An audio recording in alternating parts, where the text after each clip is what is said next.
So welcome guys back. So ito guys, welcome back to my YouTube channel natin. Yan, magpapalipad tayo ng Diamond Kite. Kasama natin si Totoy guys. Totoy, dito ka.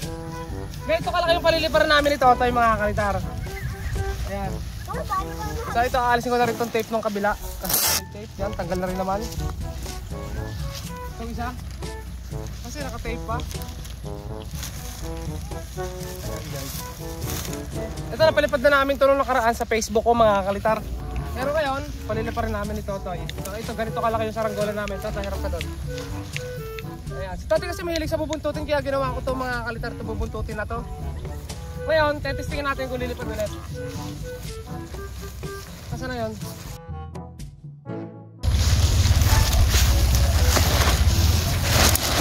Babali!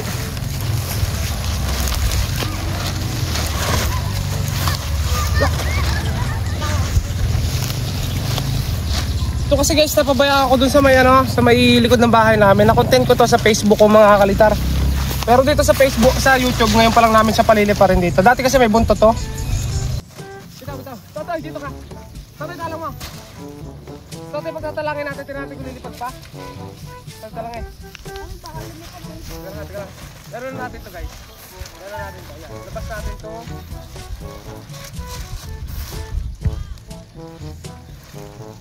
Hey! Oh!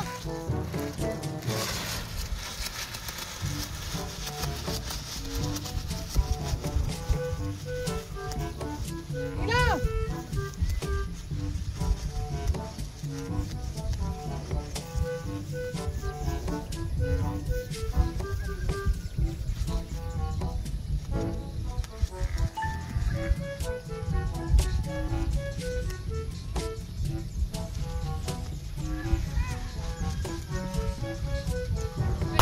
So ayun guys, yung saranggola natin, napataas na natin. Ayun.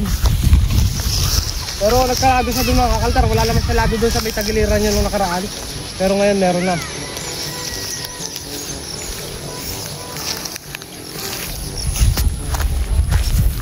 Kahapon na tayo nakapag-update dito sa YouTube mga kakaltar. So dami kong ginagawa.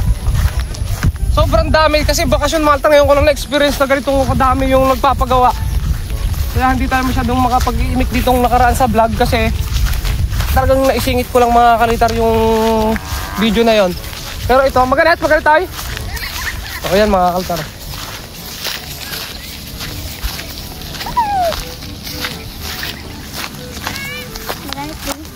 Oh, ang laki naman ng saranggolang ito mga kalitar, bubuntutin. Tagilid lang. Kasi niladuhan ko siya nung nakaraan, nung unang palipad nito. Dahil to may lado nung nakaraan. Pero ngayon nawala mga kalitar nung nabago yung pabalat niya. Kasi yung kanyang hagting naka-tape mga kalitar doon sa may gilid, inalis ko lang. Pero ngayon, ayan, napa-over naman. Haba mga tropa. Ito mga kalitar. Haba. Hindi, bahala kayo. Oh, patas ulit. Babagsak. Pag yung nababa, papatasin. Ayan. Alagwa lang. Alagwa lang daw sabi ni Totoy. Pataas! Pupunta yan sa ating Hirap eh. Alagwa. ayan mga kalitaro. So tagilid kasi may naladuhan ko guys. Pero lumipad siya. Tagilid lang mga kalitar. Laki talaga ng Diamond Kite na to mga kalitaro. Giant ano yan mga kalitar, giant saranggola, giant Diamond Kite, bahay-bahay. Mukha kasing bahay mga kalitar sa taas. Alalayan natin ang pagkakataas guys. Ano yung paggabi yan? Baba.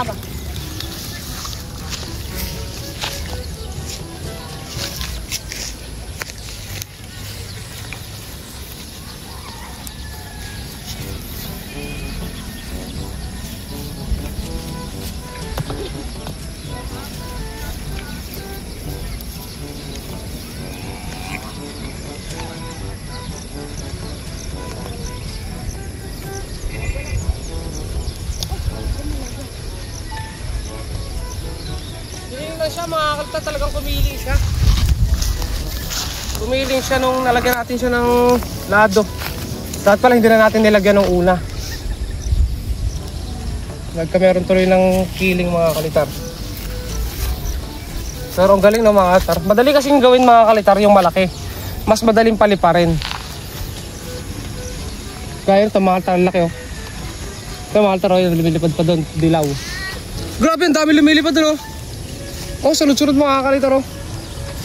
Ano lang doon, isa, dalawa, tatlo, apat. Apat na doon, dito. Kanina may dalawa dito, 6. Tapos matatanaw mo sa malayo, meron pa rin guys.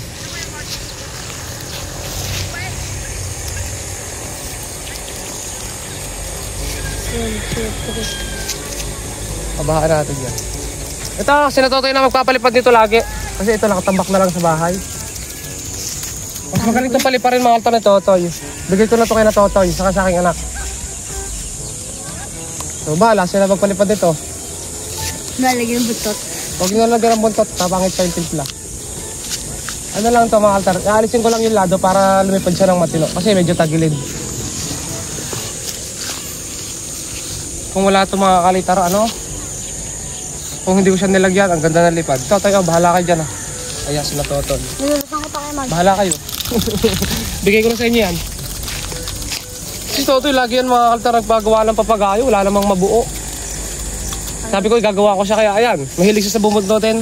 Plano ko talaga mga kalitar sa kadya kung ibibigay sa kanya yung ginawa ko. Kasi inspire ako sa bubuntutin yan dahil kay Totoy. Kasi si Totoy, araw-araw siyang gumagawa ng bubuntutin. Eh, bakit di ko siya gawa ng malaki, di ba? Para, eto, mag-enjoy siya. Mas na-enjoy niya. Pa, malagot ko mo. Malagot ka ta? Oo, masaw na. Matibay yan, Totoy. Ang ganda na kulay sa taas, guys. Hindi ako magpupulog. Sasagad mo na? Ikaw. Wow. Bugsak yan sa kabuk. Ayos, problema. Walang problema mga kalitar sa akin largahan yung tansi ko. Kasi, basta ang ano sa akin nun, basta anin nila, pupulon nila ng ayos at sosooli sa atin ng ayos mga kalitar. Munti ka na. Sige. Oh, ayan mga kalitar. Maganda. Mabakot mo siya. Yan, napakagpantay. Tagilid talaga guys. Aalisin ko na lang yung nakalagay mga kalitar na lado para magpantay. If you say goodbye. Tatangar daw nila mga kalitar. Saan nila tangar daw? Sa may poste. Para dito. Yan, baka ba yan? Dati, baka mo ni mami. Kaya ma. Oo ka lang. Oo nga ba?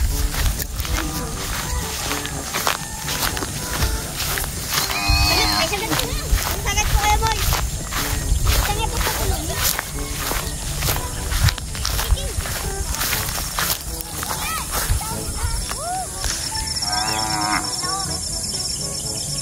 O dito, tangar dito. Tapos yung mga kasama ko nagpapalapad ng mga altar ng panlaban, nagtetesting.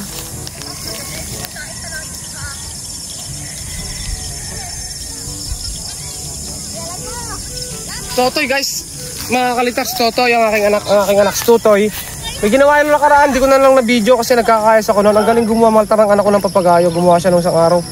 May pangalan Buboy, pangalan ng aso namin. Tapos isang taas lang, tapos disumba, bilog na rin yung hubog mga kalitar. So nauutay na mga kalitar silang makagawa. Grabe ang tagilid ng saranggola pero steady lang.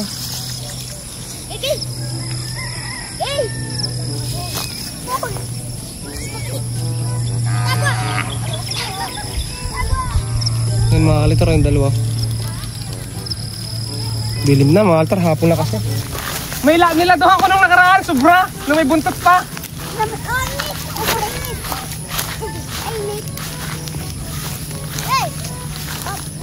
Dito kayo. Nakatali yan. Magalit ka, magalit. Yan, kita mo. Ayan. Ay, sakto lang mga kalitar yung ano. Oh, Totoy, suwak eh. Ay, sinagad mo nga kami Totoy oh. Tatang pupulong yan. Uy, tulog. Uy. Lagwa. Lagwa. Inuubos mga kalitar yung tanse oh. Lagwa. Mahaba-habang pulunin yan mga kalitar ng dalawang batang yan. Hindi yan. Napuno namin yung kahapon. Bagay, kahapon niya mga kalitar, ginagamit lagi ng mga yan yung tansiko eh, ano yan. Laging sagad ng sagad. Grabe din naman silang pagod nila mga kalitar pag nagpupulon. So yun, habang nag-aaral sila, hindi na natin siya papakilaman mga altar doon. So, na-video na naman natin kanina yung mga yan, mga kasama natin. Si Leo. Si Leo talaga pinag-iigin niya panlaban mga kalitar. Mga panlaban yung na ano ngayon ni Leo, na pagpuporsigihan.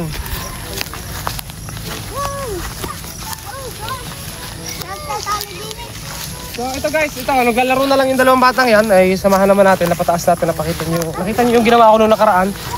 At okay na yun, bahala sila dyan. Huwag nyo lang bibitawan para di sumabit sa kurente. Okay yan mga altar, ganito na lang. At abangan nyo yung aking upload pa mga altar, marami pa akong ginawa na hindi nyo pa dito nakikita sa YouTube.